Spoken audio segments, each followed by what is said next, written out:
नमस्कार, DD news पर आप देख रहे हैं हमारा स्पेशल प्रोग्राम जनादेश। और जनादेश में इन दिनों हम बात कर रहे हैं जम्मू कश्मीर और हरियाणा के विधानसभा चुनाव की।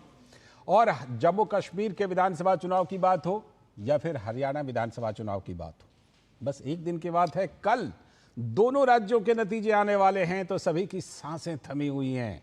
एग्जिट पोल आए हैं, लेकिन क्या एग्जिट पोल एग्जैक्ट पोल बनेंगे, ये सभी के मन में सवाल है। और इन्हीं सवालों की हम पड़ताल करेंगे और ये देखेंगे कि क्या कुछ नब्ज है लोगों का इस बार के इन दो राज्यों के विधानसभा चुनाव में। जुड़ेंगे अपने ग्राउंड जीरो पर मौजूद संवाददाताओं से भी, साथ ही विशेषज्ञ खास मेहमान भी जुड़ेंगे, उनके साथ भी मिलकर पड़ताल करेंगे। तमाम चुनावी खबरें होंगी, लेकिन सबसे पहले आज की चुनावी हेडलाइंस। हरियाणा विधानसभा चुनाव के लिए कल होने वाली मतगणना की सभी तैयारियां पूरी। सुरक्षा के लिए 3 लेयर सिक्योरिटी 53 स्ट्रांग रूम में रखी गई हैं ईवीएम।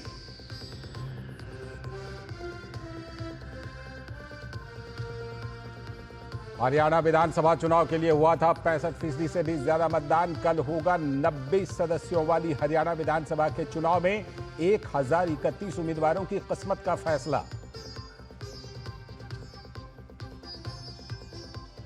जम्मू कश्मीर में रिकॉर्ड मतदान के बाद कल होगी मतगणना। इस बार टूटा अलगाववाद की सियासत का चक्रव्यूह और कश्मीर में लिखा गया लोकतंत्र का नया अध्याय। और एग्जिट पोल के मुताबिक जम्मू में भाजपा को मिल सकती है बड़ी जीत, तो कश्मीर में नेशनल कॉन्फ्रेंस बन सकता है सबसे बड़ा दल। त्रिशंकु विधानसभा की आशंका, निर्दलियों के हाथ में हो सकती है सत्ता की चाबी।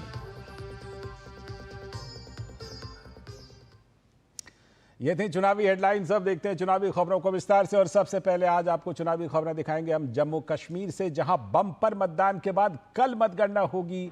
अनुच्छेद 370 के हटने के बाद पहली बार हो रहे हैं ये चुनाव और कई महीनों में ऐतिहासिक रहे हैं ये विधानसभा चुनाव, और कई चीजों के लिए इस विधानसभा चुनाव को जाना जाएगा।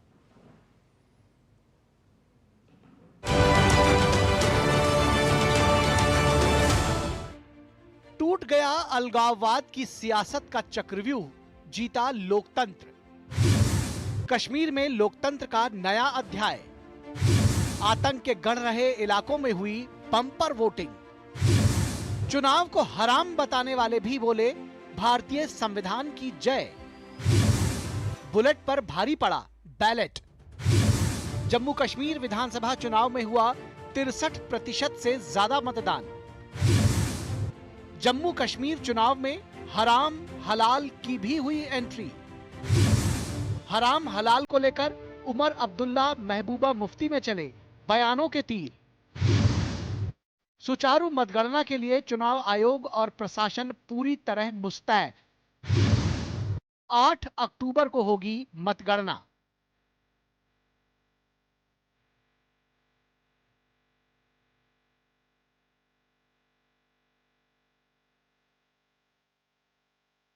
जम्मू कश्मीर में विधानसभा चुनावों के लिए वोटिंग 3 चरणों में पूरी हो चुकी है। केंद्र शासित प्रदेश के प्रत्याशियों की किस्मत ईवीएम में कैद हो चुकी है और जनता का जनादेश 8 अक्टूबर को मतगणना के बाद पता चल जाएगा। लेकिन स्थानीय लोग जम्मू और कश्मीर विधानसभा चुनाव के नतीजों पर उत्सुकता से नजर रखे हुए हैं, क्योंकि केंद्र शासित प्रदेश की खुशहाली, शांति और सुरक्षा बहुत कुछ दांव पर लगा है। सुचारू मतगणना के लिए चुनाव आयोग और प्रशासन पूरी तरह मुस्तैद है। सभी मतगणना केंद्रों पर सुरक्षा के व्यापक प्रबंध किए गए हैं। जम्मू कश्मीर में भाजपा, नेशनल कॉन्फ्रेंस, कांग्रेस गठबंधन, पीडीपी सहित कई क्षेत्रीय दल और निर्दलीय बड़ी मजबूती से इस बार चुनावी मैदान में डटे रहे। इसी कारण यहां इस बार बहुकोणीय मुकाबला देखने को मिल रहा है। जम्मू कश्मीर में अनुच्छेद 370 हटने के बाद पहली बार हो रहे विधानसभा चुनावों में मतदाताओं के उत्साह ने इस बार अलगाववाद की सियासत के चक्रव्यूह को तोड़ दिया और प्रदेश में लोकतंत्र की नई कहानी लिख दी। कठुआ से लेकर जम्मू तक और कश्मीर घाटी में नियंत्रण रेखा तक सभी जिलों में मतदाताओं में खासा उत्साह दिखा। जम्मू कश्मीर की जनता ने बम्पर वोटिंग करके मतदान के पिछले सारे रिकॉर्ड तोड़ दिए। जम्मू कश्मीर विधानसभा चुनाव में इस बार एक सबसे बड़ा बदलाव देखने को मिला। पहले चुनाव को हराम बताकर बहिष्कार की राजनीति करने वाले लोग भी इस बार चुनाव प्रक्रिया में शामिल हुए। बड़ी संख्या में प्रतिबंधित जमात इस्लामी के लोग चुनाव प्रक्रिया में शामिल हुए और निर्दलीय के तौर पर चुनाव भी लड़ा। अलगाववाद को बढ़ावा देने वाले, हिंसा, पत्थरबाजी और विरोध के नाम पर कश्मीर में खून खराबा कराने वाले नेताओं ने मुख्य धारा में शामिल होकर लोगों तक अपनी आवाज पहुंचाने के लिए लोकतंत्र को सबसे अच्छा मंच मान लिया है। इस बार जम्मू कश्मीर चुनाव में हराम हलाल की भी एंट्री हुई और इसको लेकर उमर अब्दुल्ला और महबूबा मुफ्ती में बयानों के खूब तीर भी चले। पीडीपी प्रमुख महबूबा मुफ्ती ने कहा कि नेशनल कॉन्फ्रेंस जीतते समय चुनाव को हलाल और हारते समय हराम कहती है। ये नेशनल कॉन्फ्रेंस सिर्फ अपने मफाद के लिए सरकार बनाना चाहती है। जब सरकार बनती है कहते हैं हिंदुस्तान जिंदाबाद, इलेक्शन हलाल है। जब सरकार नहीं बनती है तो कहते हैं इलेक्शन हराम है, जो इन्होंने 22 साल यहाँ राजशुमारी चलाई। जम्मू संभाग में अनुच्छेद 370 का निरस्त होना बड़ा मुद्दा रहा। पश्चिमी पाकिस्तान से आए शरणार्थियों और वाल्मीकि समुदाय को पहली बार विधानसभा चुनाव में मतदान का अधिकार मिला तो कश्मीरी विस्थापितों के मतदान के लिए विशेष व्यवस्थाएं की गई। मतदान के पश्चात कई संस्थाओं द्वारा कराए गए एग्जिट पोल के अनुसार जम्मू में भाजपा की बड़ी जीत का अनुमान लगाया गया है तो कश्मीर में नेशनल कॉन्फ्रेंस सबसे बड़े दल के तौर पर उभर सकता है। बड़ी संख्या में चुनाव लड़ रहे निर्दलियों और घाटी की छोटी छोटी पार्टियों के भी जीत की बात कही जा रही है। कुल मिलाकर त्रिशंकु विधानसभा का अनुमान लगाया जा रहा है, जहां सत्ता की चाबी निर्दलियों के हाथ में रहने की संभावना है। वहीं एग्जिट पोल के अनुसार कांग्रेस का प्रदर्शन अच्छा नहीं होने की भी बात कही जा रही है। गौरतलब है कि उमर अब्दुल्ला ने चुनाव के बीच ही कह दिया था कि कांग्रेस जम्मू में अच्छा नहीं कर रही है।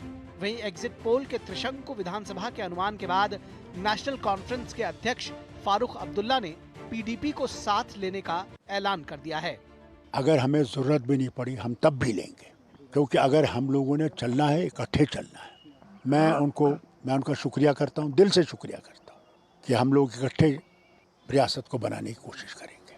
वहीं जम्मू कश्मीर भाजपा के अध्यक्ष रविंदर रैना ने सूबे में भाजपा की सरकार बनने का दावा किया है।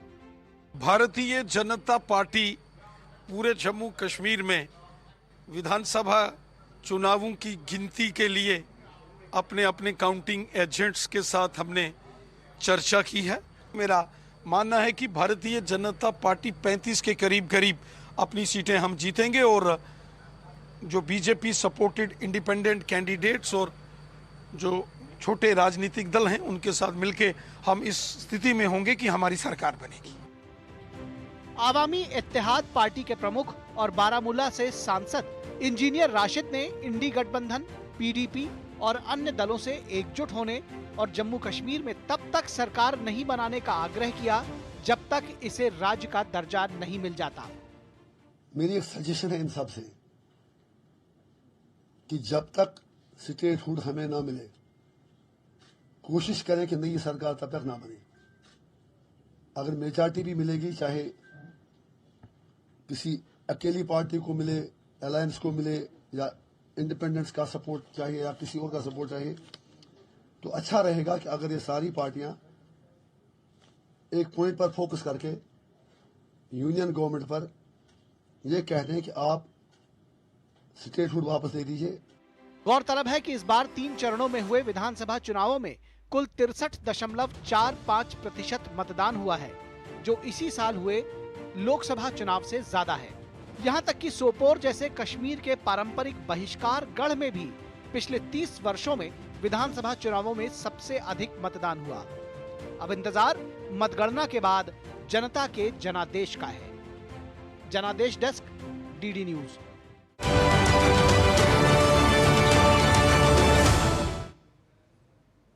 जी, तो ये इंतजार है जम्मू कश्मीर के लिए भी और जम्मू कश्मीर के लोगों को भी और देश विदेश के लोगों को भी इंतजार है कि जम्मू कश्मीर में इस बार होने क्या वाला है। और इसी चीज की पड़ताल करने के लिए हमारे साथ जुड़ चुके हैं शेखर अय्यर जी, वरिष्ठ पत्रकार। बहुत बहुत स्वागत सर आपका इस जनादेश विशेष में। और ग्राउंड जीरो से रमा त्यागी, आपने लगातार जनादेश में रमा त्यागी की रिपोर्ट देखी होगी। रमा त्यागी वहां पर लगातार बनी हुई थी, तो रमा त्यागी अपने जो तजुर्बे हैं वो भी बता सकती हैं। वहाँ से मैं पहले इसलिए रमा त्यागी के पास ही चलता हूँ, उसके बाद शेखर सर के पास आऊँगा। साथ में आगे चलकर हमारे साथ प्रफुल्ल केतकर जी भी जुड़ेंगे और हमारे तमाम संवाददाता और भी जुड़ेंगे। लेकिन रमा, पहले आप ये बताइए कि जो आपका ग्राउंड जीरो का तजुर्बा रहा, हमने ऐसे दूर से बैठ करके तो हमने बहुत सारी चीज़ें देखी। उमर अब्दुल्ला कई बार परेशान नजर आए, कई बार कहा इतने ज़्यादा इंडिपेंडेंट क्यों लड़ रहे हैं इस बार, कई बार कहा विदेशी प्रतिनिधि क्यों आ रहे हैं, ये भी कहा कि राहुल गांधी जम्मू में क्यों नहीं प्रचार कर रहे हैं, यहाँ क्यों कश्मीर घाटी में क्या कर रहे हैं। अब अभी फारूक अब्दुल्ला साहब का बयान सुना कि ज़रूरत पड़ेगी तो पीडीपी को ले लेंगे साथ में। चल क्या रहा है वहाँ पर, किस तरह की तैयारी चल रही है रमा, क्या कुछ आप वहाँ पर महसूस कर पा रही हैं कल के लिए?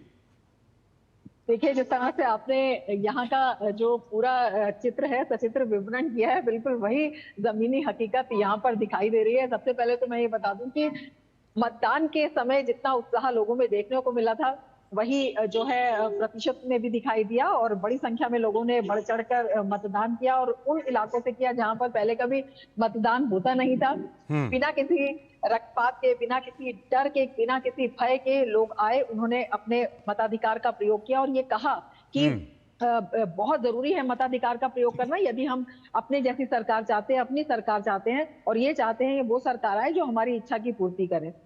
अब यहाँ पर इस बढ़े हुए प्रतिशत को सभी दलों ने अपना अपना प्रतिशत कहा, सभी दलों ने कहा, अपनी दावेदारी जीत की पेश की कि ये हमारे हित में जो है मतदान पड़ा है। बीजेपी ने कहा कि 370 के बाद जो विकास है, इसके अलावा एनसी ने कहा कि 370 के गुस्से के खिलाफ जो है ये मतदान है। इसके अलावा जो पीडीपी थी उनका अपना अलग ही कहना था, उनका कहना था कि हम जो एक नई तरह की एक नई जमात लेकर आए हैं उससे हमें लोग जो है बढ़ चढ़ कर वोट देंगे। और इसी दौरान एनसी और पीडीपी इनकी आपस में जो आरोप प्रत्यारोप है और जो बयानबाजी है, महबूबा मुफ्ती ने कई बार 1987 की रिगिंग का, बार बार 1987 की रिगिंग का जिम्मेदार नेशनल कॉन्फ्रेंस को ठहराया। तो नेशनल कॉन्फ्रेंस ने कहा कि महबूबा मुफ्ती क्यों कहती थी कि उस वक्त बच्चे क्या दूध लेने जाते थे, टॉफी लेने जाते थे और ये सब जो जितना भी जिस तरह की जो स्थिति है वो महबूबा मुफ्ती ने यहाँ पर पैदा किया। तो दोनों दलों ने ही खूब आरोप प्रत्यारोप अपने एक दूसरे पर लगाए। महबूबा मुफ्ती ने यहाँ तक कहा कि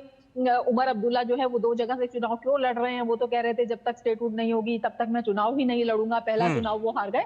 तो तमाम तरह की ये बयानबाजी थी। इसके साथ ही 44% से ज्यादा जो इंडिपेंडेंट यहाँ पर आए, उन्होंने इस चुनावी रण में एक नया ही इसको एक रंग दे दिया और उसका भी असर दिखाई दे रहा है। और यही वजह है कि अब जो है फारूक अब्दुल्ला ये कहते हुए आज नजर आते हैं कि महबूबा, अगर हमें जरूरत भी नहीं होगी तो भी हम महबूबा को साथ रखेंगे। ठीक है, महबूबा मुफ्ती ये कहती हैं वहां से कि हम देखेंगे कि किस तरह से हम जो है अलायंस का हिस्सा बने रह सकते हैं। जबकि कुछ ही दिन पहले एक दूसरे पर जो आरोप प्रत्यारोप इस हद तक था कि वो यहाँ पर सुर्खियों में बना हुआ था। तो कहीं ना कहीं दोनों के मन में कहीं ना कहीं एक डर जरूर है जो निर्दलियों ने पैदा किया है, जो बड़े संख्या में नए चेहरे आए हैं उन्होंने पैदा किया है। तो अपने आप में जो ये चुनावी रण है बड़ा रोमांचक है, बहुत ही रोमांचक है। और इसीलिए महबूबा मुफ्ती का ये बयान भी आया था। महबूबा मुफ्ती, प्रफुल्ल केतकर जी भी हमारे साथ, ऑर्गेनाइजर के संपादक जुड़ चुके हैं। बहुत बहुत स्वागत प्रफुल्ल केतकर सर। मैं शेखर अय्यर सर पहले आपके पास आ रहा हूं। जिस बात का अभी रमा जिक्र कर रही थी, मैं आपके जरिए जरा उसको समझना चाहता हूं कि महबूबा मुफ्ती, पीडीपी इस बार क्या कमजोर नजर आई? चाहे देखिए उनके बयानों को देख लीजिए, रमा त्यागी की रिपोर्ट को आप देख लीजिए, या एग्जिट पोल को थोड़ी देर के लिए मान के चलते हैं, ठीक है, हालांकि एग्जैक्ट पोल कल आएगा, लेकिन मान लेते हैं। तो क्या वो वजह रही जिसकी वजह से आपको लगता है कि इस बार पीडीपी कुछ कमजोर नजर आई? महबूबा मुफ्ती ने खुद ये बयान दिया कि हम इस बार किंग मेकर हैं। फारूक अब्दुल्ला जी कह रहे हैं कि जरूरत पड़े ना पड़े उनको साथ रखेंगे। और कहीं ना कहीं पीडीपी का, अगर पीडीपी कमजोर पड़ती है तो फिर इसका नतीजों पर बड़ा असर कम से कम कश्मीर घाटी में पड़ने वाला है, घाटी वाले इलाके में। जम्मू की बात बाद में करेंगे। शेखर अय्यर सर। बिल्कुल लालचंद जी, इस बार चुनाव के कई नई चीजें सामने आए हैं। एक तो जैसे रमा जी अब कह रहे थे 44% इंडिपेंडेंट्स जो चुनाव लड़ रहे हैं उन्होंने सबकी खेल बिगाड़ दिया। इंडिपेंडेंस कौन है, किस पार्टी के रिबेल हैं, किस संगठन से इनको समर्थन मिल रहा है, ये अलग बात है जी। लेकिन सवाल यह है कि 44 इंडिपेंडेंट्स हैं और एक तरफ कांग्रेस और एनसी का एक अलायंस है, दूसरी तरफ पीडीपी है। जो लोग पहले सोचते थे वो किंग मेकर बनेंगे, ना किंग है ना मेकर हैं। और दूसरा, जो कश्मीर जनता जिस तरह जो पहला जो एक नैरेटिव था जिसमें बॉयकॉट पॉलिटिक्स, जिसमें एक प्रकार से टेररिज्म को भी सपोर्ट करना, अब देखें इस चुनाव में आपने एक चीज देखा होगा, आर्टिकल 370 को लेकर मुझे जो लग रहा था जी। एक इमोशनल इश्यू बनाने की काफी कोशिश हुई। तो इतना तक अगर हम आएंगे तो फिर वो वापस आएगा, लेकिन सबको पता है कि जो स्थिति 2019 से पहले थी वो कभी फिर नहीं आई। मतलब ये बड़ा क्लियर है, सबको क्लियर है, बिल्कुल भी पता है, कांग्रेस सबको है। लेकिन ये जो फ्रैक्चर्ड मैंडेट जो मिलेगा कश्मीर वैली में, बिना कोई, वहां पे स्थिति ऐसा कोई पार्टी नहीं है जो अपने बल पे सरकार बना पाई। कांग्रेस एनसी अलायंस मिलकर भी, और पीडीपी की तो आप जैसे एग्जिट पोल की भी जिक्र किए, उनकी भी कोई हालत ठीक नहीं है। अब सवाल आता है कि मैं केवल यही आपके जरिए समझना चाह रहा था सर कि पीडीपी के साथ ऐसा इस बार क्या हुआ, महबूबा मुफ्ती के साथ ऐसा क्या हुआ। देखिए, हारे तो लोकसभा चुनाव में उमर अब्दुल्ला और महबूबा मुफ्ती दोनों, लेकिन उमर अब्दुल्ला फिर भी 2-2 सीटों से लड़े, और अभी जाकर के नेशनल कॉन्फ्रेंस का कम से कम सर्वे वगैरह बता रहे हैं, रिपोर्ट भी बता रही है कि घाटी में हो सकता है ठीक ठाक सीटें उनकी आ जाए नेशनल कॉन्फ्रेंस की। महबूबा मुफ्ती के साथ क्या हुआ, पीडीपी के साथ क्या हुआ सर?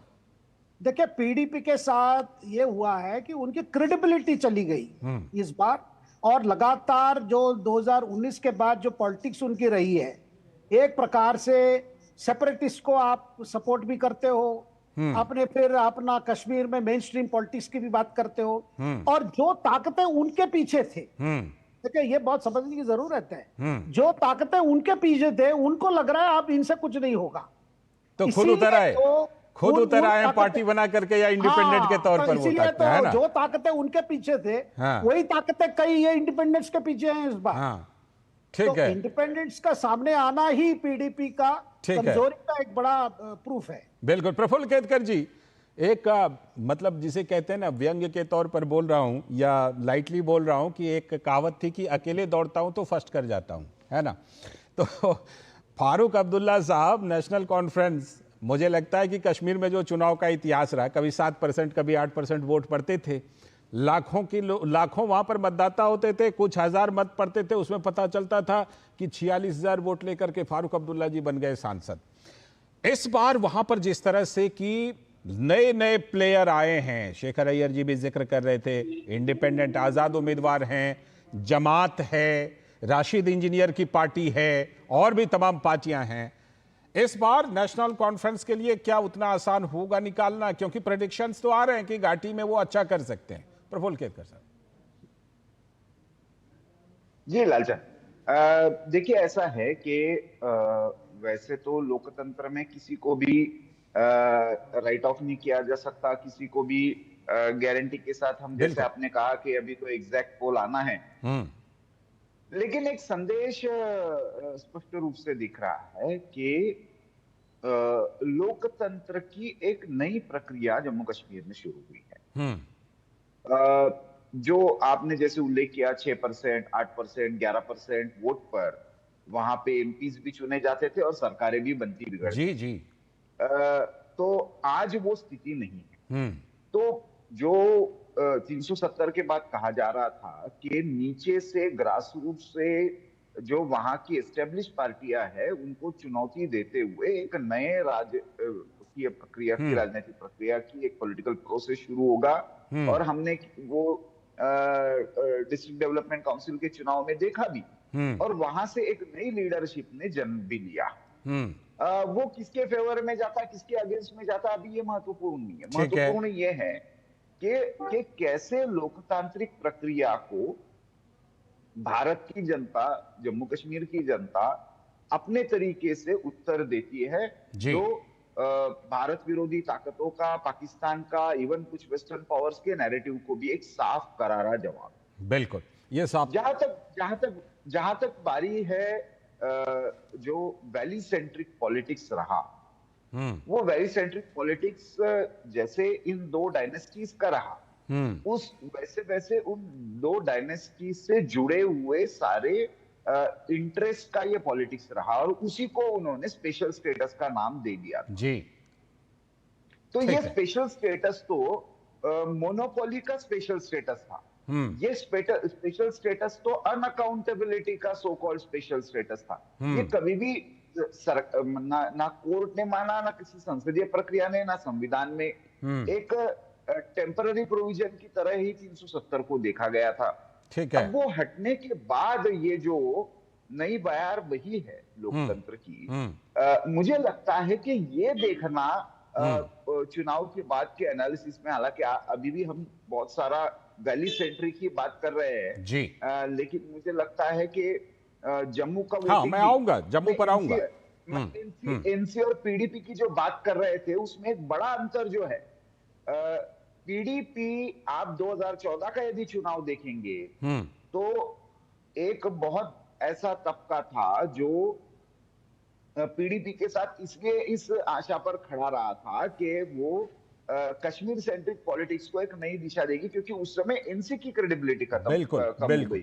ठीक है, ठीक है, मैं लौटता हूं। बीजेपी के जाने के बाद, बीजेपी के जाने के बाद इनको थोड़ा सा इसका, और पीडीपी का जम्मू में कुछ है नहीं, एनसी का कम से कम जम्मू के कुछ पॉकेट्स, ये बड़ा अंतर है। मुझे ठीक है, मैं जम्मू पर स्पेसिफिकली और ज्यादा विस्तार से हम लोग चर्चा करेंगे और समझेंगे कि घाटी के इक्वेशन की तो हमने बात की कि वहां पर कई खिलाड़ी इस बार नजर आए। जम्मू में कितने खिलाड़ी इस बार हैं? क्या कांग्रेस बीजेपी है या और भी कुछ खिलाड़ी हैं? अगर हैं तो कितने मजबूत हैं? इन सब पर करेंगे चर्चा। फिलहाल एक छोटा सा ब्रेक के बाद लौटते हैं, फिर इस चर्चा को जारी रखेंगे जनादेश में।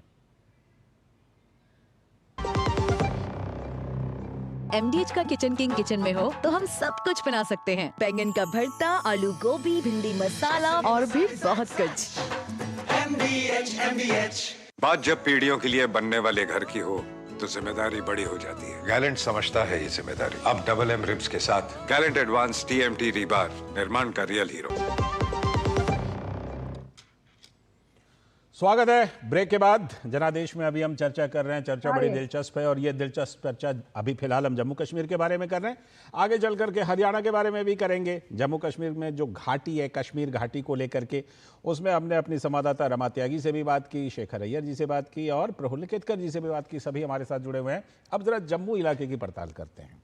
मैं सीधे पहले रमा के पास चलता हूँ, उसके बाद फिर आप दोनों के पास आता हूँ। रमा, अभी जो ब्रेक पर जाने से पहले जो बात हमने कही कि कश्मीर घाटी में तो ये बात सही है कि बहुत सारे ऐसे लोग जो हमने अपनी रिपोर्ट में भी दिखाई, कल तक चुनाव को हराम कह रहे थे, अब हलाल कह करके लड़ रहे हैं और उसका असर कश्मीर घाटी पर वो इस बार दिखाई पड़ रहा है और पड़ेगा। कल तो और ज्यादा तस्वीर साफ हो जाएगी। लेकिन जम्मू में कैसा हाल रहा रमा? क्या जम्मू में मोटे तौर पर मान के चलें कि भारतीय जनता पार्टी और कांग्रेस यही दो बड़े खिलाड़ी नजर आए, या आपको लगा कि कोई तीसरा चौथा या कहीं इंडिपेंडेंट? अगर अपवाद को छोड़ दें तो क्या मोटे तौर पर मान लें कि भाजपा और कांग्रेस के बीच सीधा मुकाबला जम्मू वाले इलाके में रमा?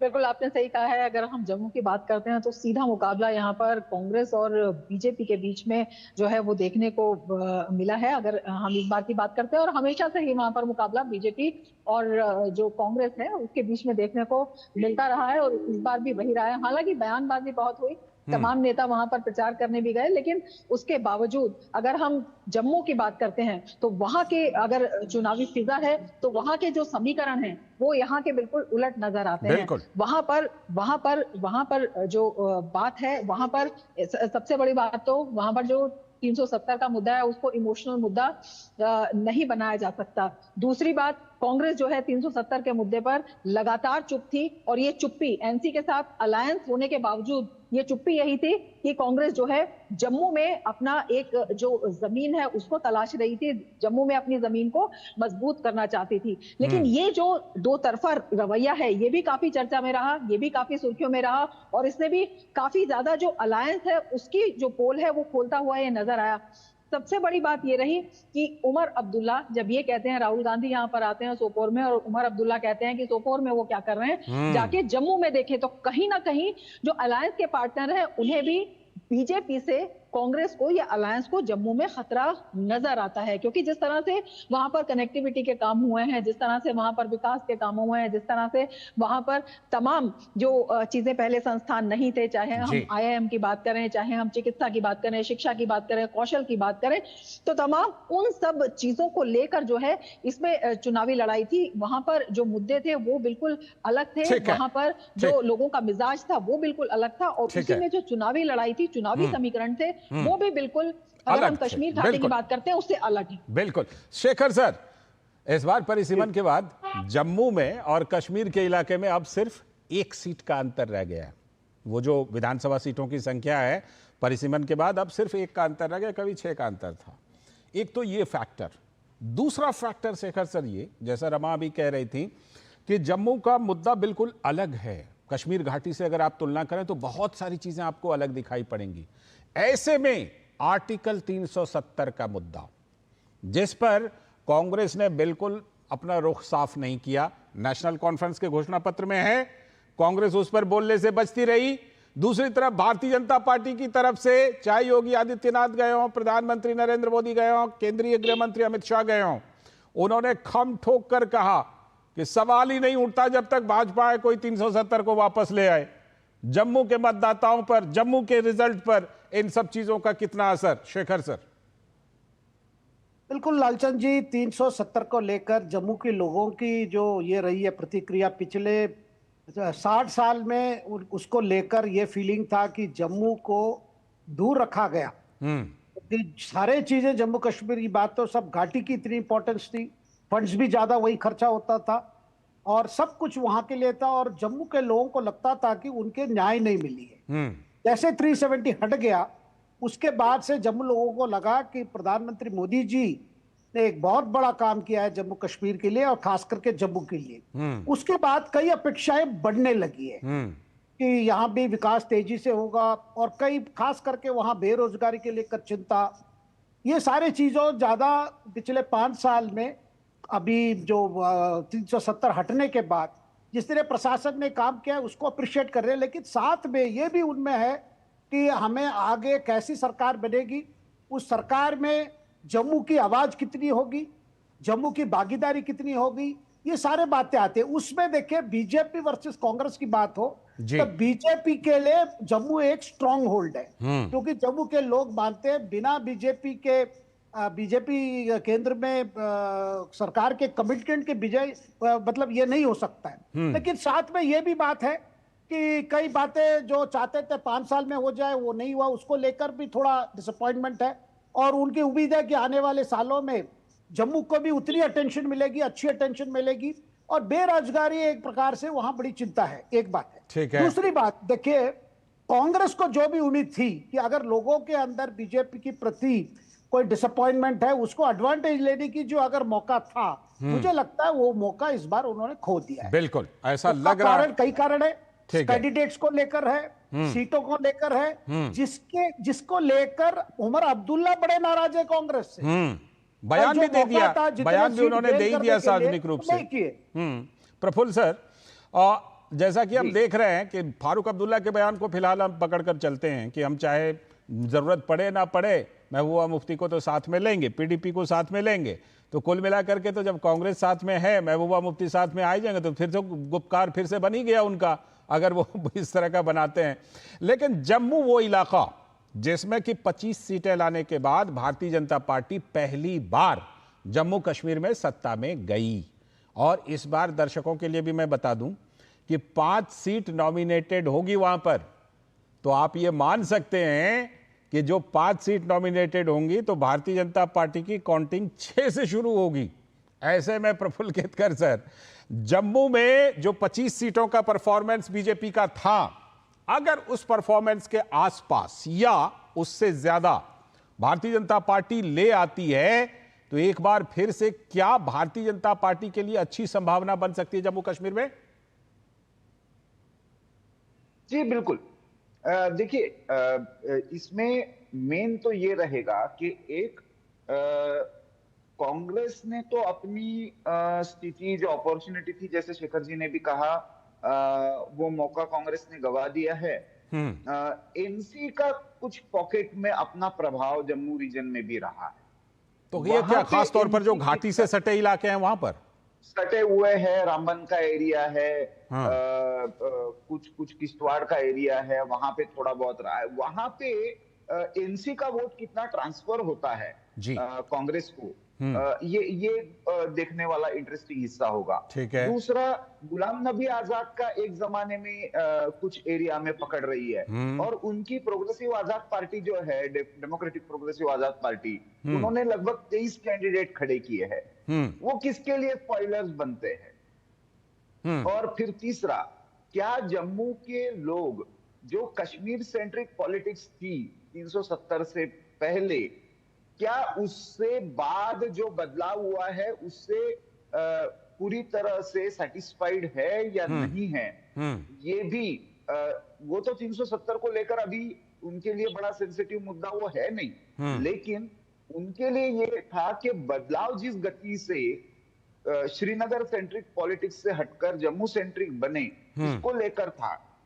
इस रीजन में और एक बहुत बड़ा घटक है लालचंद, जो विधानसभा में फर्स्ट टाइम वोटर्स होंगे, जो जम्मू कश्मीर के, जिसको हम कह सकते हैं वेस्ट पाक रेफ्यूजीज है, वाल्मीकि समुदाय के लोग हैं, समुदाय के लोग हैं, जिनको जो अभी तक वंचित थे मताधिकार से, लेकिन विधानसभा में उनको मतदान का अधिकार नहीं था। ठीक है। तो वो फर्स्ट टाइम वोटर्स एक, मुझे लगता है, डिसाइसिव वोटर होगा। बिल्कुल। बाकी पहलू पर भी मैं आके करता हूं, बाकी पहलू पर आकर के हम इसी चीज को, चर्चा को बढ़ाएंगे, लेकिन इस समय मैं सीधे चलता हूं। धीरज कुमार हमारे संवाददाता जम्मू से जुड़ रहे हैं, और खास बात यह है कि उनके साथ मुख्य निर्वाचन अधिकारी भी मौजूद हैं, और उनसे जरा कल की तैयारियों के बारे में जानकारी लेते हैं। धीरज, क्या कुछ जम्मू इलाके के लिए कल तैयारियां हैं? क्या कुछ विशेष तैयारियां हैं काउंटिंग के लिए? और सबसे ज्यादा तो लोगों के मन में यही सवाल उठता है, कोई भी दर्शक रहे, कि कब तक जो है तस्वीरें साफ हो जाएंगी। यही सवाल हम भी पूछ रहे हैं कि जरा उनसे पता कीजिए कि कल जो है कितने बजे तक तस्वीरें साफ हो जाएंगी। जी, इस वक्त हमारे साथ मुख्य चुनाव अधिकारी जम्मू कश्मीर पांडुरंग के पोले मौजूद हैं, उनसे हम बात करते हैं। जरूर सर, बड़ी उत्सुकता है लोगों को कि कल जो पिक्चर है कितने बजे तक क्लियर हो जाएगी? मैं थोड़ा सा बैकग्राउंड बताना चाहूँगा। 12 मार्च को लोकसभा शेड्यूल अनाउंस करने के पहले ऑनरेबल चीफ इलेक्शन कमिश्नर साहब ने जम्मू एंड कश्मीर का दौरा किया था, और उस समय उन्होंने ये कमिटमेंट जाहिर की थी कि जो honourable supreme court of India ने जो डेडलाइन दी है, उस डेडलाइन के अंदर अंदर हम जम्मू एंड कश्मीर असेंबली के चुनाव करेंगे। उसी हिसाब से 16 अगस्त को honourable election commission of India ने 3 फेजेस में चुनाव कराने का शेड्यूल अनाउंस किया। 18 सितंबर, 25 सितंबर और 1 अक्टूबर को 3 चुनाव में 90 असेंबली कॉन्स्टिट्यूंसीज के लिए चुनाव हुआ।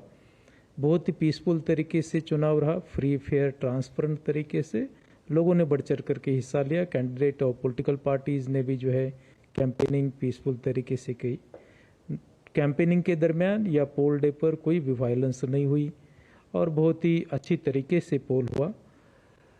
जो पोलिंग हुई है उसकी काउंटिंग कल है, और उसके साथ ही ऑनरेबल कमीशन ने जो शेड्यूल अनाउंस किया था इलेक्टोरल प्रोसेस का, वो कल्मिनेट होगी। सुबह पोस्टल बैलेट की पहले काउंटिंग होगी, और आधा घंटे के बाद ईवीएम्स की काउंटिंग शुरू हो जाएगी। दोपहर तक जो है बहुत सारे असेंबली कॉन्स्टिट्यूंसीज के रिजल्ट आ चुके होंगे, या फाइनल रुझान जो है लोगों के सामने होंगे। सर, जो सवाल है, सीधा सवाल यह है कि आम लोगों तक रुझान कब से आने शुरू हो जाएंगे, और कब लोगों को ये पता चलेगा कि अब जो पलड़ा इस पार्टी का भारी है? Honourable election commission of India की जो वेबसाइट्स है उस पर एक डेडिकेटेड लिंक रहती है, जिसमें कि सभी काउंटिंग हॉल से डाटा लाइव उस पर भेजा जाता है हर एक राउंड का, ताकि जो है पूरे सभी 90 के 90 कॉन्स्टिट्यूंसीज़ का पिक्चर जो है कोई भी मतदाता या आम आदमी देखना चाहे तो उस पर देख सकता है। जहाँ तक रहा पर्टिकुलर कॉन्स्टिट्यूंसी या ज़िले की बात, तो हर एक काउंटिंग लोकेशन पर हमने मीडिया सेंटर्स बनाए हैं, जहाँ लोकल हमारे इलेक्ट्रॉनिक, प्रिंट मीडिया या सोशल मीडिया के प्रेस पर्सन्स है, उनको हमने पासेस इशू की है। वो काउंटिंग शुरू होने के पहले काउंटिंग हॉल तक भी ले जाए जाएंगे, ताकि वहाँ से वो पिक्चर एंड फोटोग्राफ्स उठाएंगे काउंटिंग शुरू होने से पहले। एक बार काउंटिंग शुरू हो गई तो उसके बाद किसी को अलाउ नहीं किया जाएगा। और उनको जो मीडिया सेंटर बनाया जाएगा वहाँ हम हर एक राउंड की ताज़ा जो तस्वीर है उन तक बताएंगे, ताकि वो फिर आपने जो इलेक्ट्रॉनिक चैनल्स से उन पर वो जी प्रसारित। ठीक है सर, एक सवाल है कि जो 90 विधानसभा की सीट है, तो कितना पोलिंग काउंटिंग सेंटर आपने बनाया है और उसके लिए क्या क्या तैयारी है और सुरक्षा बल की क्या व्यवस्था है? 20 जिले के 20 हेडक्वार्टर्स में काउंटिंग सेंटर्स है जी धीरज। और कुछ एक जिलों ने जो है जो अपनी असेंबली कॉन्स्टिट्यूंसी दूर थी, जैसे सांबा में, विजयपुर में भी है, कुपवारा में, हंदवारा में भी काउंटिंग सेंटर बनाया हुआ है। जम्मू के जो काउंटिंग सेंटर है 2 प्रेमाइसेस में है। इन 25 काउंटिंग लोकेशंस के अलावा 3 काउंटिंग लोकेशंस हमारे वो भी है जहां कश्मीरी माइग्रेंट्स ने पोल किया है 3 फेजेस में। कश्मीर की जो 47 असेंबली कॉन्स्टिट्यूंसी जहां से वो वोटर थे, जम्मू, उधमपुर और दिल्ली, यहाँ 3 लोकेशन पर उनकी भी काउंटिंग होगी। हर एक काउंटिंग लोकेशंस के जो प्रेमाइसेस है वहाँ सिक्योरिटी के सभी इंतजामात है, सीसीटीवी और बाकी चीज़ें भी हमने रखी हुई है। सीसीटीवी के ज़रिए से मेन मकसद यही है कि जो भी हम प्रोसेस फॉलो कर रहे हैं उसका डॉक्यूमेंटेशन हो, रिकॉर्डिंग हो, ताकि कल्चर के कोई कहे तो हम उसको दिखा सकें। ठीक है, ओवरऑल जो है बिल्कुल ये लग रहा है तैयारी बिल्कुल पूरी है। काउंटिंग भी पीसफुल तरीके से होगी, पूरे ही पुख्ता इंतजाम हमने किए। फिलहाल मुख्य निर्वाचन अधिकारी का आपका बहुत बहुत शुक्रिया कल की तैयारी के लिए। कल फिर हम लोग जुड़ेंगे तो जरूर बात करेंगे नतीजों को लेकर के कि किस तरह की तस्वीर उभरती है। फिलहाल उनको भी हमारी तरफ से शुक्रिया कहिएगा।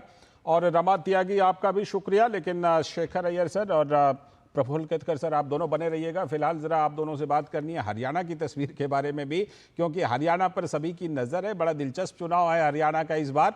हरियाणा विधानसभा के लिए 90 सीटों के लिए हुए चुनाव के लिए कल ही मतगणना वहां पर भी है, जहां भाजपा लगातार तीसरी बार सत्ता में आने का दावा कर रही है।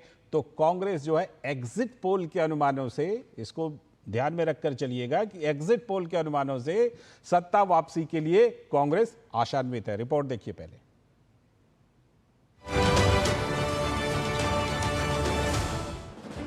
सुचारू मतगणना के लिए चुनाव आयोग और प्रशासन मुस्तैद। ईवीएम को सुरक्षित रखने के लिए 3 लेयर सिक्योरिटी। हरियाणा की 90 सीटों के लिए 8 अक्टूबर को होगी मतगणना। एग्जिट पोल्स में कांग्रेस की सरकार बनने का अनुमान। भाजपा ने किया लगातार तीसरी बार सरकार बनाने का दावा। लोकसभा चुनाव में गलत साबित हुए थे एग्जिट पोल्स के अनुमान। हरियाणा चुनाव में खत्म नहीं हुई कांग्रेस की अंतर्कलह।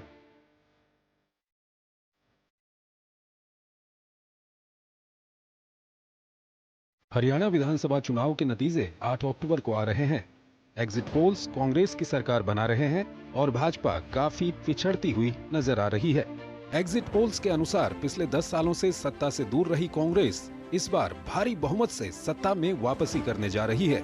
वहीं आप, जेजेपी और आईएनएलडी तीनों मिलाकर भी दहाई का आंकड़ा पार करते नजर नहीं आ रहे हैं। गौरतलब है कि कांग्रेस ने सीपीएम के साथ मिलकर 90 सीटों पर चुनाव लड़ा और 1 सीट सीपीएम को दी। वहीं भाजपा ने 89 सीटों पर चुनाव लड़ा। दुष्यंत चौटाला की जेजेपी ने चंद्रशेखर आजाद की पार्टी के साथ मिलकर कुल 78 सीटों पर चुनाव लड़ा। वहीं आईएनएलडी और बसपा ने कुल 86 सीटों पर चुनाव लड़ा। कांग्रेस नेता राहुल गांधी चाहते थे कि आम आदमी पार्टी के साथ गठबंधन में हरियाणा का चुनाव लड़ा जाए, लेकिन राज्य कांग्रेस यूनिट के विरोध के कारण गठबंधन नहीं हो सका और अरविंद केजरीवाल की आम आदमी पार्टी सभी 90 सीटों पर चुनाव लड़ी। हरियाणा में कई सीटों पर भाजपा और कांग्रेस के अलावा अन्य भी तगड़े मुकाबले में देखे गए। ऐसी ही सीटों के कारण कई बार एग्जिट पोल्स गलत भी साबित हो जाते हैं। वहीं हरियाणा के मुख्यमंत्री नायब सिंह सैनी ने एग्जिट पोल के अनुमानों से परे भाजपा की जीत का दावा किया है। पूरे बहुमत से भारतीय जनता पार्टी की सरकार आएगी, 8 तारीख को आएगी, पूर्ण बहुमत के साथ आएगी। हमें पूरा विश्वास है। हरियाणा के लोगों ने जो पिछले 10 वर्षों में कार्यों को देखा है, हर वर्ग के लिए काम हुए हैं। हरियाणा को क्षेत्रवाद से मुक्ति दिलाई है, हरियाणा को परिवारवाद से मुक्ति दिलाई है, हरियाणा से जो भेदभाव होता था उससे मुक्ति दिलाने का हमारी सरकार ने 10 वर्षों में किया है। हमें पूर्ण विश्वास है कि हमने जो हरियाणा को एक नई गति विकास की देने का काम किया है। 8 अक्टूबर को भारतीय जनता पार्टी तीसरी बार बहुत बड़े मैंडेट के साथ एग्जिट पोल्स के अनुमानों से कांग्रेस का जोश काफी हाई है और कांग्रेस नेता दीपेंद्र सिंह हुड्डा ने बड़ी जीत का दावा किया है। बीजेपी की इस प्रकार की ट्रेनिंग है कि कोई जो है बड़े से बड़ा कोई झूठ बोले, मगर बोले आत्मविश्वास के साथ। बीजेपी के तमाम नेता इस लाइन, नायब सिंह जी थोड़ी चिंता करें अपनी लाडवा विधानसभा की। लाडवा में भी कांग्रेस जीत रही है। इस बार हरियाणा चुनाव में कांग्रेस सीएम फेस से जूझती रही। भूपेंद्र हुड्डा ने टिकट वितरण में सिर्फ अपनी चलाई और कुमारी शैलजा की उपेक्षा की, तो रणदीप सुरजेवाला ने भी बार बार अपनी सीएम पद की दावेदारी को पेश किया। कुमारी शैलजा के लिए हुड्डा समर्थक नेताओं द्वारा अभद्र टिप्पणी भी की गई, जिससे राज्य सहित पूरे देश के दलित समाज में गुस्सा देखा गया। कुमारी शैलजा कई दिनों तक चुनाव प्रचार से भी दूरी बना रही थीं, लेकिन आला कमान के मनाने के बाद वो सिर्फ अपने समर्थक उम्मीदवारों के प्रचार में ही पहुंची, तो रणदीप सुरजेवाला अपने गृह जिले कैथल से बाहर नहीं निकले। अब मतगणना से एक दिन पहले भूपेंद्र सिंह हुड्डा ने सीएम पद की दावेदारी को लेकर कहा कि न टायर्ड हूं न रिटायर्ड हूं। अब भी यही कह रहा हूं, ना मैं टायर्ड हूं ना रिटायर्ड हूं। बोलो। हरियाणा में विधानसभा चुनाव के लिए वोटिंग के बाद अब 8 अक्टूबर को काउंटिंग होगी। इसके लिए 53 स्ट्रांग रूमों में ईवीएम रखी गई हैं। ईवीएम को सुरक्षित रखने के लिए 3 लेयर सिक्योरिटी रखी गई है। इलेक्शन कमीशन के नॉर्म्स के हिसाब से ईवीएम की सिक्योरिटी में 3 टायर सिक्योरिटी कॉर्डन है हमारा। पहला सिक्योरिटी कॉर्डन जो गेट है काउंटिंग सेंटर का, उससे 100 मीटर तक कोई पेडेस्ट्रियन नहीं आ सकता। दूसरा सिक्योरिटी कॉर्डन जो हमारा है वो gate of the counting hall पे, और तीसरा सिक्योरिटी कॉर्डन जो हमारा वो gate of the strong room पे है। तो इसमें सीपीएफ, हरियाणा आर्म्ड पुलिस और local police along with the duty magistrate round the clock हमने अपॉइंट किए हुए हैं। कैमरों की व्यवस्था लगभग की गई है। हमारे यहाँ 4 स्ट्रांग रूम बने, 4 विधानसभा कंस्टिट्यूंसी हैं। 2 स्ट्रांग रूम हमारे कम्युनिटी सेंटर कुरुक्षेत्र यूनिवर्सिटी में है, एक नॉर्थ साइड को एक साउथ साइड को। ऐसे ही कुरुक्षेत्र यूनिवर्सिटी में दूसरा जो शूटिंग रेंज है वहाँ पे भी एक नॉर्थ साइड को एक साउथ साइड को, वहाँ भी 2 स्ट्रांग रूम बने। टोटल हमारे 4 स्ट्रांग रूम बने, जो कि चारों ही कुरुक्षेत्र यूनिवर्सिटी के अंदर। 90 सदस्यों वाले हरियाणा विधानसभा चुनाव में 1031 उम्मीदवारों की किस्मत का फैसला मतगणना के बाद हो जाएगा और हरियाणा में जनता का जनादेश किसको मिलता है इसका पता चल जाएगा। जनादेश डेस्क, डीडी न्यूज। तो उम्मीदवारों की किस्मत का फैसला हो जाएगा और साथ में ईवीएम के इमेज का भी फैसला होगा, क्योंकि कुछ पार्टियां, कुछ नेता अगर ईवीएम उनके हिसाब से नतीजे नहीं देती है, अगर देती है तब तो बड़ी अच्छी बात, नहीं देती है तो फिर ईवीएम के इमेज पर भी सवाल उठेगा। लेकिन हरियाणा विधानसभा की सभी 90 सीटों के लिए कल मतगणना होनी है, तो इसकी तैयारी सभी स्तरों पर पूरी कर ली गई है। हरियाणा के कुरुक्षेत्र में भी मतगणना की व्यापक तैयारी की गई है। आइए आप दिखाते हैं कुरुक्षेत्र में मतगणना स्थल और आसपास में किस तरह की तैयारी है, इसका जायजा लिया हमारे संवाददाता नीरज सिंह ने। 8 अक्टूबर को सुबह 8 बजे हरियाणा में जो काउंटिंग है वो शुरू हो जाएगी। सबसे पहले जो बैलेट पत्र हैं वो खुलेंगे और उसके बाद ईवीएम खुलना शुरू होंगी और ये पता लगेगा कि हरियाणा की गद्दी पर कौन सी पॉलिटिकल पार्टी विराजमान होगी। आपको सुरक्षा व्यवस्था थोड़ी सी दिखा देते हैं ईवीएम की, और जो मतगणना है वो किस तरह की होगी। आप ये देखें कि ये सीसीटीवी लगे हुए हैं चारों तरफ, और ये जो काउंटर बने हैं यहाँ आपको अगर दिखाई दे रहे हैं, हमारे कैमरामैन आपको दिखाएंगे, ये काउंटर बने हैं, यहाँ पर ईवीएम आएंगी और उसके बाद उन ईवीएम की जो गणना है वो शुरू होगी। यहाँ अगर आप देखें तो जो बैलेट पेपर हैं वो खुलेंगे और वहाँ से जो रुझान हैं वो आना शुरू होंगे। इसके साथ साथ ही अगर आपको हम दिखाएं कि जो स्ट्रांग रूम है वहाँ की सुरक्षा व्यवस्था कैसी है, तो आप यहाँ देखें, ये स्ट्रांग रूम है और इसके अंदर ईवीएम बंद हैं और यहाँ पर आप देखें पैरामिलिट्री फोर्स के जो जवान हैं वो यहाँ लगे हुए हैं। ये सील पैक है पूरा का पूरा जो कमरा है, और सुबह यहीं से ही ईवीएम निकलेंगे। पूरी व्यवस्था आपने देखी किस तरह 3 टायर सिक्योरिटी का अरेंजमेंट है। लेकिन अगर हमारे कुछ नेता, कुछ पार्टियां ऐसी हैं जिनके पक्ष में नतीजे नहीं आएंगे तो यही ईवीएम पर सवाल उठेंगे। फिलहाल जुड़ते हैं अपने संवाददाता नीरज सिंह से, जो कुरुक्षेत्र में जो जायजा ले रहे थे। वो हमारे साथ सीधे नीरज सिंह भी जुड़ गए हैं और हमारे दोनों खास मेहमान तो जुड़े हुए हैं ही, शेखर अय्यर सर हैं, साथ में प्रफुल्ल केतकर जी हैं। नीरज, पहले आप ही के पास में आता हूँ, फिर शेखर सर के पास भी और प्रफुल्ल सर के पास भी जाऊँगा। ये बताइए, आपने बड़ा एकदम बढ़िया से समझाया कि एकदम 3 टायर सिक्योरिटी अरेंजमेंट है, हमने देखा भी। एग्जिट पोल जो है उसका पता नहीं कितना वो बदलेगा, वो तो अलग बात है, लेकिन लगता है इस बार एग्जिट पोल इस आरोप से तो बच गई कि अडानी अंबानी का एग्जिट पोल ये इस बार शायद नहीं है। ठीक है, ईवीएम जो है वो बेचारी, उसकी इमेज कल बचेगी या फिर उसको कल लपेटे में लिया जाएगा, इतनी त्रिस्तरीय सुरक्षा के बाद भी, ये 3 टायर अरेंजमेंट के बाद भी। नीरज, क्या कुछ तैयारियां हैं वहां पर? देखिए, बिल्कुल जो एग्जिट पोल आया है निश्चित तौर पर कांग्रेस काफी खुश है, और अगर कल रुझान इस तरह के नहीं आएंगे तो निश्चित तौर पर ईवीएम पर सवाल भी होंगे। और कांग्रेस पार्टी यही कहेगी कि देखिए, जो एग्जिट पोल थे वो हमको बढ़त दिखा रहे थे, लेकिन ईवीएम में कुछ सेटिंग हो गई और जो हमारी बढ़त है वो नहीं आई। अगर कल ईवीएम कांग्रेस के मन मुताबिक खुलती है तो निश्चित तौर पर ईवीएम पे जो बार बार अटैक किया जाता है वो अटैक नहीं होगा, क्योंकि ये कोई पहला अटैक नहीं है। आप देखें, इससे पहले भी चाहे लोकसभा के चुनाव हो, छत्तीसगढ़ के चुनाव हो, मध्य प्रदेश के चुनाव हो, वहां पर ईवीएम को टारगेट किया जाता रहा है और ये बताया जाता रहा है कि ईवीएम की वजह से वो चुनाव हारते हैं। लेकिन जब उन्हीं की पार्टी, चाहे वो तेलंगाना में जीते, चाहे हिमाचल में जीते, या फिर विपक्ष के लोग जो पंजाब में जीते, तब उनको ईवीएम से कोई प्रॉब्लम नहीं होती। तब उनके लिए ईवीएम एक तरीके से देवता है, क्योंकि उनकी वजह से वो सब सामने आए। अब कल देखना है कि ईवीएम की जो इज्जत है वो बरकरार रहती है या नहीं, या ईवीएम पे फिर दोबारा से ये सवाल उठाएंगे।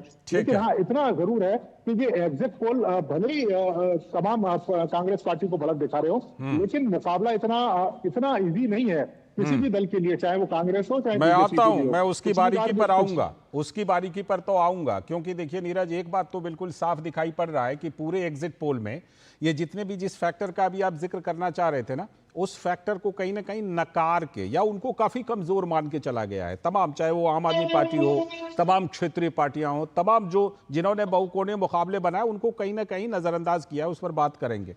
लेकिन शेखर अय्यर सर, ये लोकसभा चुनाव का मुझे एग्जिट पोल याद है जिसमें कि कांग्रेस जैसी जिम्मेदार प्रमुख विपक्षी पार्टी ने कहा था ये अडानी अंबानी का एग्जिट पोल है।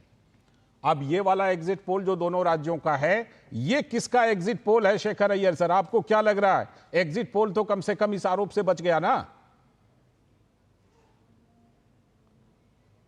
ऐसा है कि आप जानते हैं किस तरह विपक्ष ने बड़ा कैंपेन लोकसभा चुनाव पहले भी किया था, फिर बाद में, और उसमें एग्जिट पोल को लेकर भी इतना कहा गया कि इसमें पैसे बनाए लोगों ने, सेंसेक्स रिएक्ट किया है, ये सब इतने बातें बोले। तो ये इसीलिए देखिए, एक बात है कि 10 साल बीजेपी की शासन रही है, ठीक, थर्ड टर्म के लिए जो चैलेंज है वो बहुत बड़ा चैलेंज है। देखिए, कोई आसानी चैलेंज नहीं है। बेशक 10 साल ऐसे ही आपको एंटी इनकम्बेंसी पार्टी का भी बनता है, विधायकों को बनता है, मंत्रियों को बनता है, लेकिन कई कोर्स करेक्शन बीजेपी के नेतृत्व ने भी किया है, वहां पे सीएम बदला है। और तो दूसरा सवाल है कि जाति समीकरण भी बड़ी बात है हरियाणा चुनाव, क्योंकि लगातार एक नैरेटिव वहां बनी है कि पूरा कांग्रेस पार्टी की जो सपोर्ट बेस ज्यादातर जाट वोटर्स के बीच में है, और इस बार कोशिश है किसी तरह दलित वोट को भी जोड़ने के लिए। और दूसरी तरफ कहा जा रहा है कि जो ओबीसी वोट्स हैं वो ज्यादातर बीजेपी को ही सपोर्ट करते, कांग्रेस को नहीं करते, और कुछ दलित वोट बीजेपी को भी मिलता है। ये जाति समीकरण भी पीछे है। लेकिन मैं दूसरी बात देखिए, कांग्रेस के अंदर जो जिस तरह लीडरशिप टसल को लेकर, सीएम पद को लेकर जो चुनाव परिणाम आने से पहले ही शुरू हुआ है जी, आप जानते हैं, बस चुनाव जैसे खत्म हुआ, एक बड़ी दलित नेत्री जो कांग्रेस के शैलजा कुमारी शैलजा जी, हाँ, उन्होंने आके मिला, इनसे भी, सोनिया से भी मिला, राहुल से भी मिला। उसके बाद उनका यह था कि हाई कमांड तय करेगी कौन सीएम बनेंगे। बिल्कुल। और कहा जा रहा है कि सुरजेवाला जी ने तो कह दिया हम 3 लोग हैं, उन्होंने अपना नाम भी ले लिया। अपना नाम है, अपने बेटे का नाम भी है। और वो यही भी मतलब, और दूसरी बात सर जो कहना चाहता लालचंद जी, कई इंडिपेंडेंट्स, कई रिबेल्स जो हैं, उनको किसके समर्थन में खड़े हुए हैं, क्या कांग्रेस के ही कई लीडर्स उनको या किसका वोट काटेंगे, ये भी बात सही हाँ, है। ये भी बात है। लेकिन इसीलिए ये जो मुझे जो लग रहा है कि बीजेपी का जो असेसमेंट है कि हाफ ए मार्क नजदीक तक पहुंच जाएंगे। ठीक है, बाकी खिलाड़ियों और इंडिपेंडेंट के बारे में मैं करूंगा जरूर चर्चा। प्रफुल्ल केतकर सर, ये तो बिल्कुल कहा जाना चाहिए, क्योंकि देखिए उस समय किस तरह से ये कैंपेन चलाया गया था एग्जिट पोल को लेकर के, और मेरे पास ये भी जानकारी है प्रफुल्ल केतकर सर कि लोकसभा चुनाव में एग्जिट पोल करने वाली 2 बड़ी एजेंसियों ने उस हमले के डर से इस बार एग्जिट पोल किया ही नहीं, लेकिन बाकियों ने जो एग्जिट पोल किया है कम से कम उनके ऊपर से ये दाग तो धुल गए कि अब ये अडानी अंबानी का एग्जिट पोल नहीं है। देखिए लालचंद, हमेशा से हमको ये ध्यान में रखना चाहिए, एग्जिट पोल एक एक्सरसाइज होता है बिल्कुल, जो कुछ मतदाताओं का ओपिनियन लेकर, उनकी वोटिंग पैटर्न को लेकर एक बड़ा प्रेडिक्शन करने का प्रयास होता है। 5-10% का सैंपल का कलेक्शन होता है और उसमें गलतियां होनी ही है। लोकतांत्रिक प्रक्रिया में एक महत्वपूर्ण हिस्सा है, क्योंकि उसमें कुछ पैटर्न समझ में आता है। लेकिन इस तरीके से पूरी, और वो केवल फिर एग्जिट पोल पर नहीं रहता, आपने पहले जैसे पूछा था, फिर वो ईवीएम मशीन पर भी जाता है, वो इलेक्शन कमीशन, चुनाव आयोग पर भी, वो पूरा की पूरी लोकतांत्रिक और चुनावी प्रक्रिया पर जाता है। बिल्कुल। तो इसको पूरा, मुझे लगता है कि भारत के लोकतंत्र को और भारत की चुनाव प्रक्रिया को डिस्क्रेडिट करने के षड्यंत्र के रूप में ये देखना चाहिए कि किस तरीके से ये प्रयास हुआ। लेकिन इस चुनाव में मुझे लगता है क्योंकि कांग्रेस खास करके हरियाणा में मेन स्टेकर है और उधर जम्मू कश्मीर में एनसी कांग्रेस का ये है, तो इसलिए वो इस मुद्दे पर बहुत ज्यादा बुनाने की कोशिश नहीं कर रही है, ना लाने का प्रयास कर रही है। बिल्कुल, लेकिन उठाने वाले तो 7 समंदर पार तक जाके उठा बिल्कुल।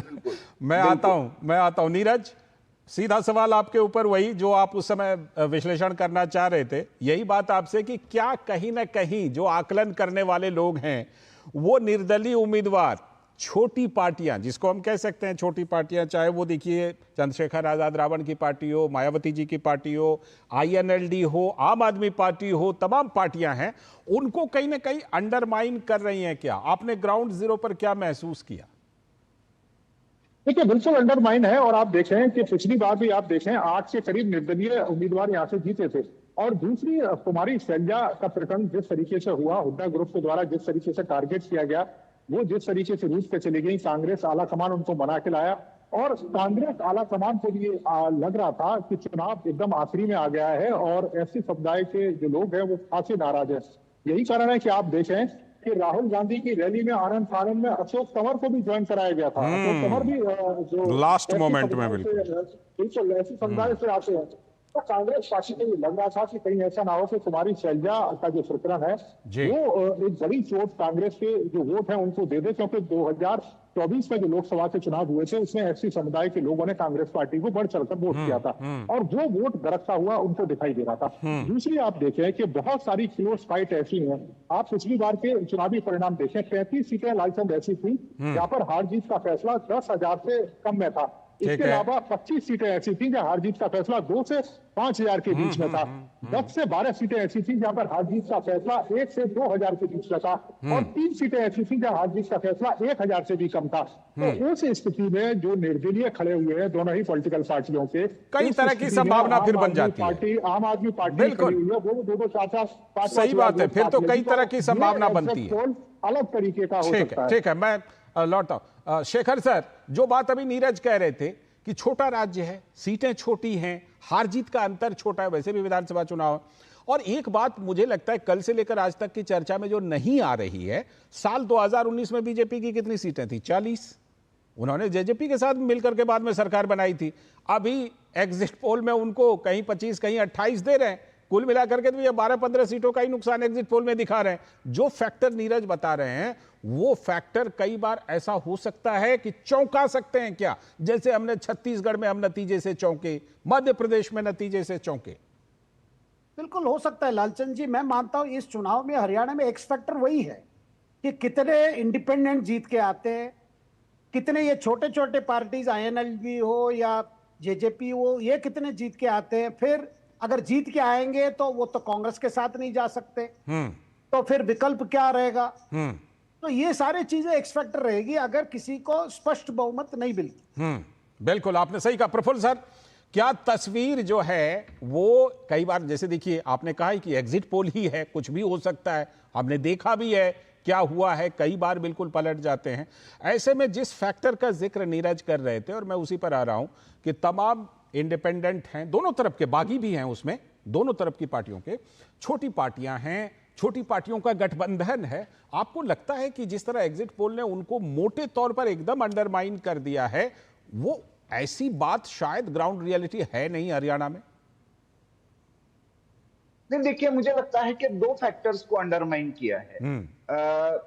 जो भूपेंद्र हुड्डा का स्ट्रॉन्ग होल्ड माना जाता है और जाट वोट को जिस तरीके से एक कांग्रेस ने भी और बहुत हद तक पॉलिटिकल एनालिस्ट और एग्जिट पोल्स ने भी एक वन साइडेड फैक्टर मान लिया है, ग्राउंड की रियलिटी वैसे नहीं है, क्योंकि सबसे ज्यादा रिबेलियन जो है वो इसी स्ट्रॉन्ग होल्ड में है और उसी एक कम्युनिटी से है जिस पर कांग्रेस अपना दावा ठोक रही है। और ऐसे में हम आईएनएलडी एक बहुत बड़ा फैक्टर हरियाणा के चुनाव में 1977 से लगातार रही है। बिल्कुल, पहले नंबर दूसरे नंबर की पार्टी रही है।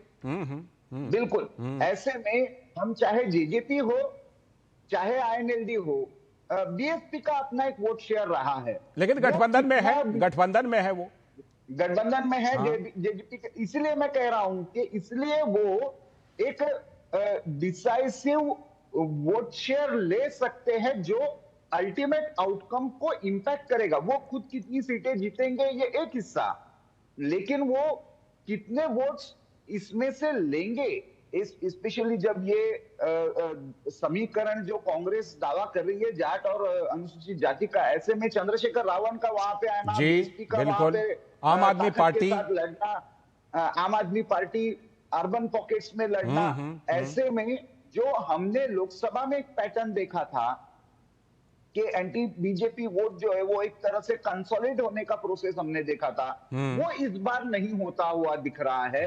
ये ग्राउंड रियलिटी और शायद एग्जिट पोल का सैंपल और एनालिसिस जो है वो इसको पूरी तरह से भाप नहीं पा रहा है। बिल्कुल बिल्कुल, हमें भी लगता है कि कहीं ना कहीं ये सब ऐसे बड़े तत्व हैं, या तो ऐसा हो सकता है, देखिए कि भाई लोगों ने, नीरज आप कुछ जल्दी से कहना जोड़ना चाहते हैं क्या? जल्दी से जोड़ दीजिए।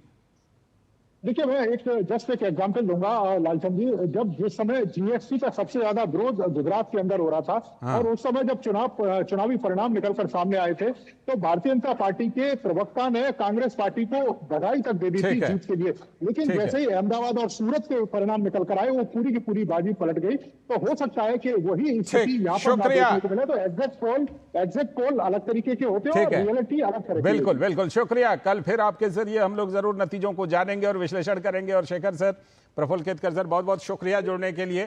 सभी को इंतजार है कि एग्जिट पोल और एग्जैक्ट पोल में कितना मेल होता है, कितना अंतर आता है। सभी की दिलचस्पी है जम्मू कश्मीर से लेकर हरियाणा तक के नतीजे में। फिलहाल इस आज के स्पेशल जनादेश में इतना ही। पूरी टीम को दीजिए अनुमति, लेकिन डीडी न्यूज पर खबरों और कार्यक्रमों का सिलसिला लगातार जारी है। नमस्कार।